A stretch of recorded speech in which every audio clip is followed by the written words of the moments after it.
Welcome to Scones, Poetry and Tea. I am Kareen Latoya. Okay, first thing first, I know it's quite clear there's a reason. If you remember, a couple episodes back, I used peppermint drops, but I had honey with it. Now, we've got peppermint oil on its own. So, alright, so this week, before I do that, where's my manners? Where did it go? I say as I keep flicking through the book. So, welcome to those of you who are just joining Scones Poetry and Tea. I appreciate you deeply. And to those of you who are returning, thank you for coming back. Yeah, thank you for returning. I appreciate each and every one of you. For those of you who have liked, shared and subscribed, thank you. I know I've had some new subscribers from last week. Oh my gosh, I appreciate each and every one of you. Another thing, I really apologize for how long it took me to get the last video out.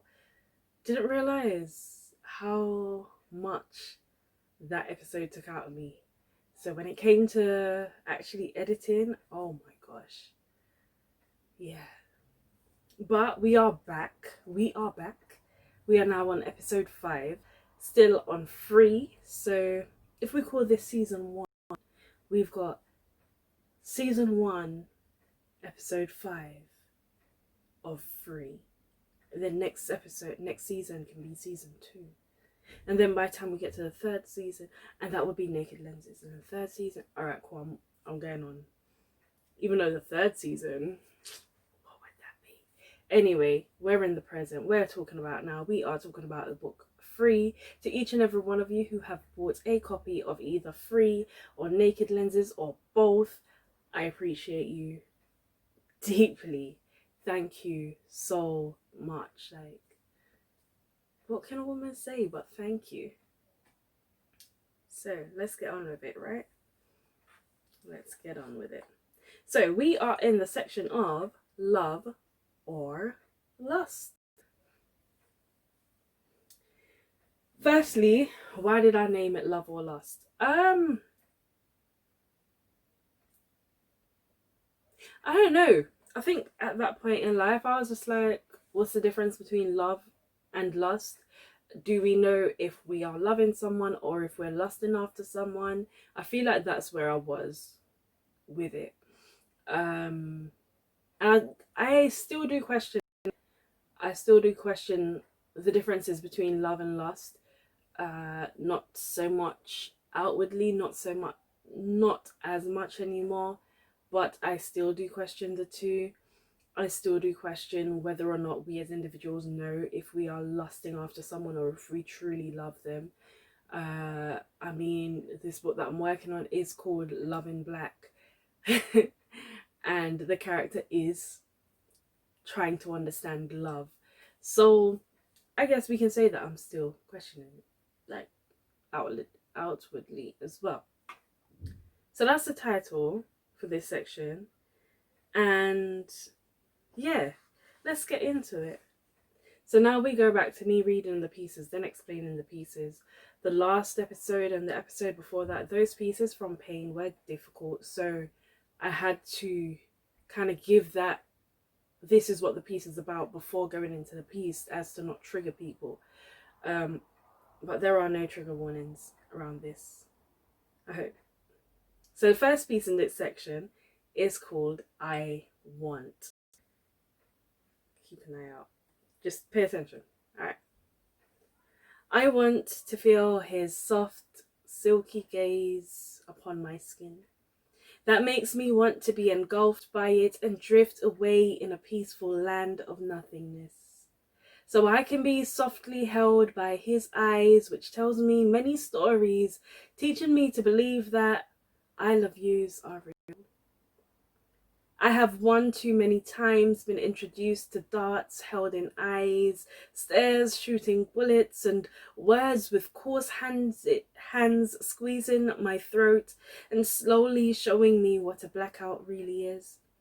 I want to be wrapped in that smooth scent of his, which clings to my nose that little while longer, sending electrical impulses to my tummy, placing me in cardiac arrest just to rid me of the snakes who slid into my heart and shock me back into reality, just so I can hang onto the warm embrace of his smell. I want him to revive me into reality, snaking his arms around my waist, teaching me to trust him, letting me know in his own way that he will never suffocate me and will always be my float, so I can be as buoyant as I want, so I will never sink into the Titanic the others placed me on. I want him to make me feel whole again. That is not a personal piece. Just saying. These pieces aren't actually personal. Not that any of the well, Papa from the last episode was from Pain Section. Re from Childhood, it was. But not very many of my pieces are about me. But this one, let me just say, I live in my brain quite a lot. I really do. I live up here and I daydream quite a lot. I think it is natural. When you check the if you were to go out and like check out zodiacs and all of that, I'm a Pisces. Supposedly this is what we do. So hey. But yeah, so I spend a lot of time in my head creating different stories or wishful thinkings, and that is definitely one of the things that was like daydreams. And I can't really remember where I was. I can't remember how old I was, at what point this was written. But when you watch enough rom-coms, that's what they're called, right? I'm going for that. And yeah, when you watch a lot of those, then your mind does wander. And I actually do want someone to love me, that someone that I can feel safe and secure with. But at that time when I wrote it, there wasn't a particular individual that I was writing about. Is there a particular individual that I can think of right now that I would, if I were to write that piece again, that I would write about? No. Just in general, King, just treat me right. Just love me the right way. So yeah, that is I want. And yeah, a lot of these pieces will just be like that. They will be the off with the fairy kind of thing. But that's what that piece is. And no, I do not like snakes. I realized I mentioned snakes about twice in this piece. Let me double check. DBDBD, snake, snaking. So twice in 2 stanzas. No, I'm not a big fan of snakes. A friend of mine in secondary school had a snake as a pet, and when I went around to her house, her dad came and he had the snake wrapped around his hand, and I froze. Where the fear of snakes come from, I'm only going to go with movies and just the knowledge of the harm that can come from them. But then again, even though I've never come face to face with a tiger, I do quite like tigers and I think they're absolutely beautiful. But tigers have never visited me in my dreams as snakes have done, which scares the heebie-jeebies out of me. But yeah, I thought I'd just throw that out there. It has very little to do with the poem, but it has a lot to do with the poem because there are two, it's back to back, 2 stanzas. We're referring to snakes and snaking, and man, snaking his arms around my waist. I must say though, when I read this line, I want him to revive me into reality. In my head, I was like, oh, I like that. Did you feel the same way about it? Okay, so we're done with that. I'm not gonna ramble. Let's move on to the next section, the next piece, which is called Loving Questions. And yes, I know I haven't touched the tea yet. I'm looking at it and I'm also querying how hot it is and how strong it is, because peppermint oil, my eyes are important. I need them for work. Loving questions. What's the use me being with him when he is without me mentally? When his use of I love yous are words swinging from vein to vein, not being settled as emotions whiz and wear, creating instability. Shouldn't love be more than a word being flung from lips to ears, piercing eardrums, scratching synapses to be destroyed by my memory, causing me to search my storage systems to see if he really said what I was thinking? Shouldn't love be more than my body being seen as an attraction for attention, used to mount ecstasy and excitement, latched in corners of his mind like a spider lurking in cracks, waiting for another opportunity to reappear, to try trapping me in his web of lies? Shouldn't love be more than me turning my back to him, not wanting to be held, as I dive into a new world written by someone else, about characters who aren't us, living a fairy tale life which I wish for daily? Isn't love him looking into my eyes with a spark which is shown only to me where the words I love yous are not needed? Because his eyes are transparent and allows me to see beyond his face value, where questions will no longer cloud my mind as the truth about love dances about his aura. Isn't love him being unashamed, taking me places, introducing me to his family, telling them he has found everything he has been looking for in me? So now he has stopped searching because he is content. Isn't love to be the ring on my finger which would have been followed by vows promising we'd fight on the same team, so whatever comes in the midst of our circle will not break us apart, as we stick together, him being my Adam, me being his Eve? What's the use me being with him when he is without me mentally? When we are still two halves looking for the one to make us whole because we clearly haven't found it in each other. Alright, so personally, I feel like I need to go back and speak to the younger me, the me that was in university when I wrote this piece. I remember this being connected to when I was in university because of the idea, what did I say? Causing me to search my storage systems. Yeah, this is when I was doing psychology. I remember it. You start looking at the short-term memory, long-term memory, working memory. Yeah, I need to go have words with that version of me. Oh, pinky for a nail.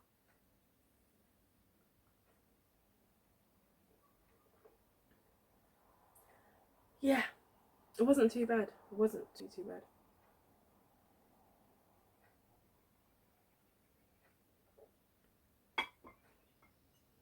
So yeah. Okay, so reasons why I would talk to my younger self is two halves looking for the one. I'm not a half. And I've grown to learn this. And thank you to all the movies out there, all of the romantic novels out there. Thank you for making me feel as though I should be half of looking for the other half. And just general society, you're talking about your the individual whom you're either married to, or the person that you are dating, or whatever you want to call it, your partner, and all of this.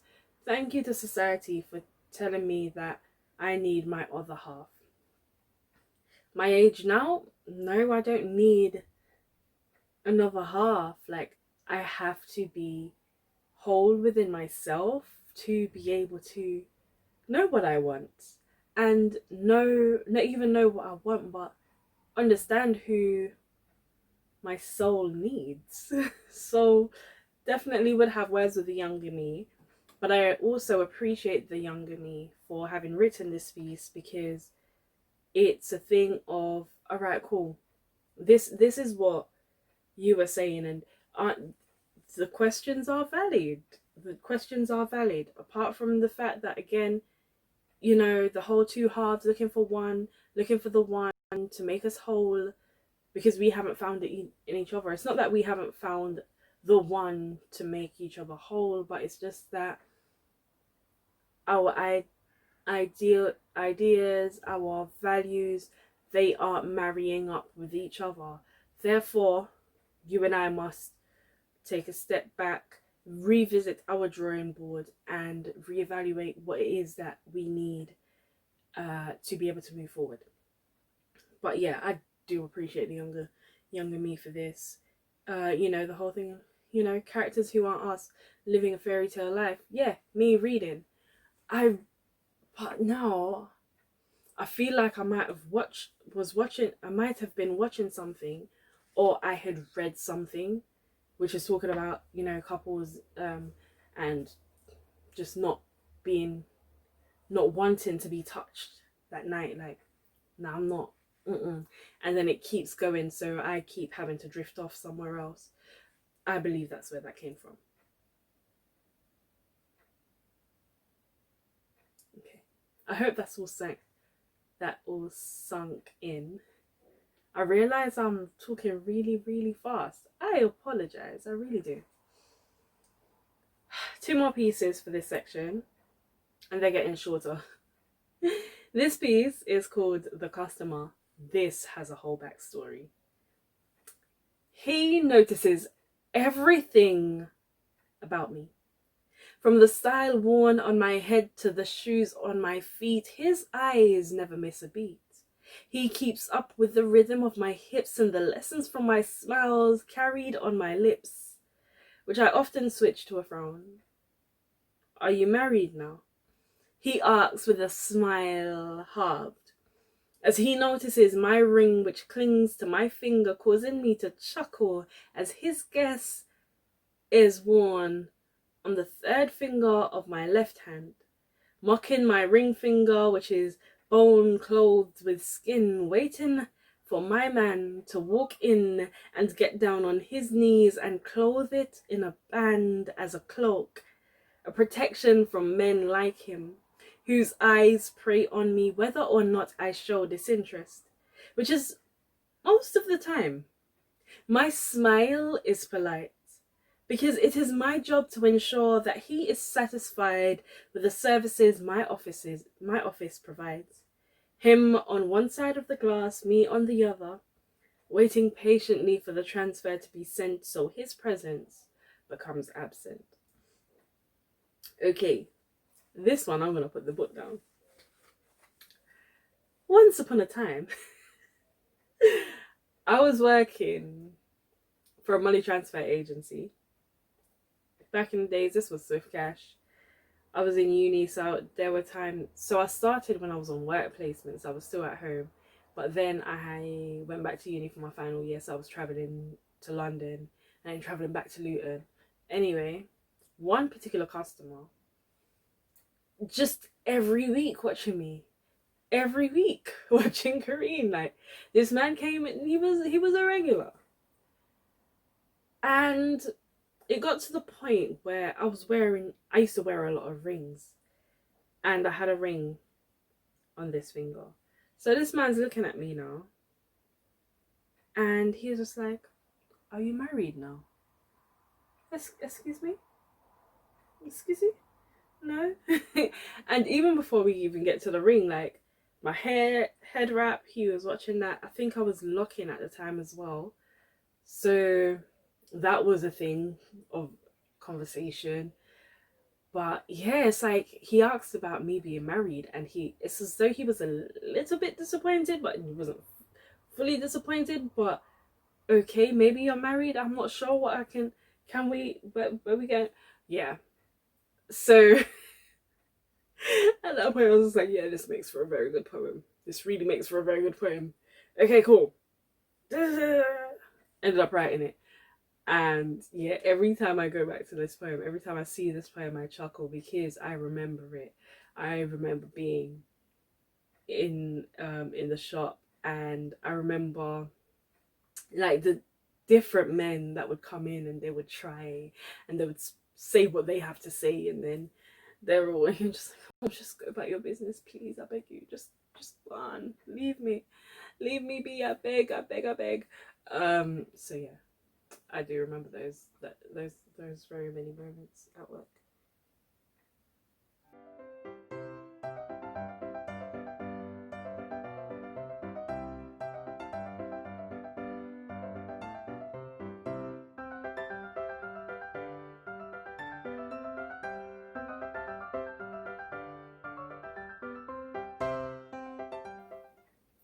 So didn't really want any clotted cream this week.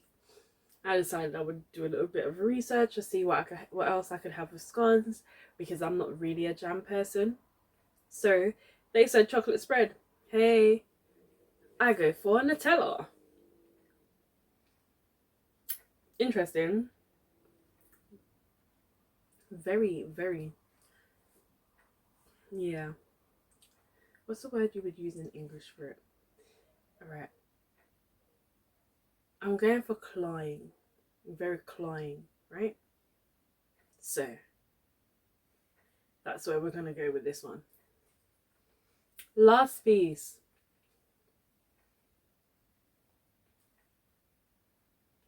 A kiss. A kiss can speak 1,000 words as it oozes with emotions. Speak in its language of ambiguity because you will never know its true meaning. A kiss can be sweeter than words as it sends shivers trickling through your veins, latching onto hemoglobin, saturating your blood as it returns to your heart to revive your body. A kiss can say I love you, when in reality it is a blanket of deceit covering hatred as it tries to keep away the cold, yet the cold manages to creep in through the holes of lies. Who knows what a kiss really means? No one but the ones whose lips it escapes from. A letter to another, sending unknown messages so soft and sweet, hoping. That's it. Oh, so this piece, I was proper questioning kisses. Like, alright, cool, you can kiss a person, but the person that you're kissing, do they really feel the same way about you as you do them, right? So that's where that came from. And just that whole idea of, alright, and cool, so we can share a kiss, but when we share this kiss, you know, am I to you as you are to me? That kind of stuff.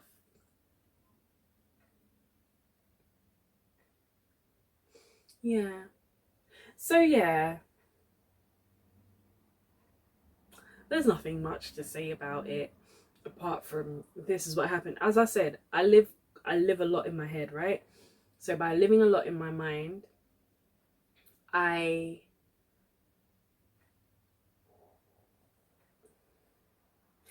overcomplicate things that don't need to be complicated. To be quite honest. So, to my future husband,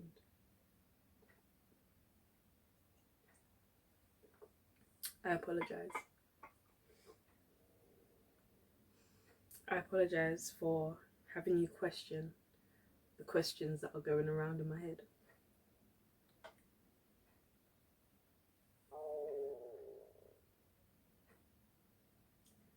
My tummy just growled at me. I don't think it's happy with me. But that's it for this week. Yeah, that's it. So we've done 4 pieces. As usual, they're shorter, they're nicer, they're happier, they're sweeter, they're ooh, there's not much backstory to them, but I've given you what I can. Like the customer, yeah, that had a backstory. um, and it's beautiful when you have those moments that they stand out in your memory, and you're just like, whoa, yo, is this, oh, cool. So yeah, thank you guys for bearing with me. Thank you guys for coming back. Thank you for liking, for sharing, subscribing, and I appreciate you. I really, really appreciate you. Yeah, that's it. And whilst we're on the topic of like, share, and subscribe, like, share, subscribe, connect with me on Instagram. I love you guys. Stay blessed. Have a wonderful week ahead. Yeah, you get this when the week is done, but for next week. Love you, people. Stay blessed. Stay you. Stay beautiful. And that's it from me.